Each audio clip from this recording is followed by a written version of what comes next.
Message اس نظم کا یہ ہے کہ اپنے صحیح خیالات بنانے کی کوشش کرنی چاہیے۔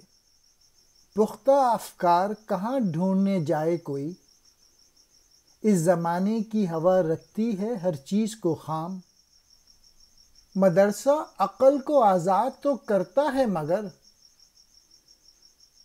چھوڑ جاتا ہے خیالات کو بے ربط و نظام۔ مردہ لادینی افکار سے افرنگ میں عشق، عقل بے ربطی افکار سے مشرق میں غلام۔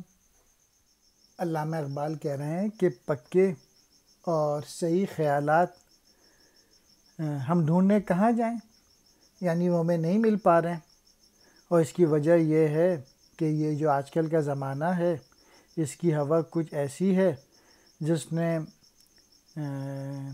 ہر چیز کو کچا بنا کے رکھا ہوا ہے، یعنی مشرق کے لوگ جو ہیں نا وہ غلام بنے ہوئے ہیں۔ جذبہ عشق جس کی وجہ سے کبھی جو اسٹوڈنٹ ہوتے تھے ان کے جو ذہن میں خیالات اور افکار ہوتے تھے ان میں ترتیب رہتی تھی، چونکہ اب عشق ناپید ہو چکا ہے تو وہ بھی اس سے بالکل ناآشنا ہو گئے ہیں۔ اس کی وجہ سے یہ ہو گیا ہے کہ جو قوم کے نوجوان ہیں ان کے خیالات میں انتشار ہے۔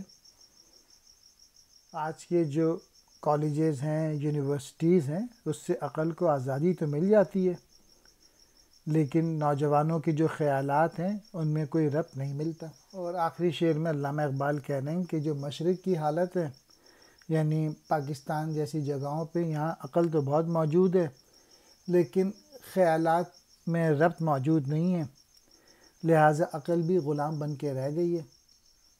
پختہ افکار، مضبوط خیالات، خام کہتے ہیں ناپختہ، بے ربط، الٹے سیدھے، مردہ جذبوں سے خالی، لادینی افکار، مذہبی خیالات ناپید ہو گئے، بے ربطی افکار، بکھرے ہوئے خیالات، غلام کہتے ہیں محکوم کو۔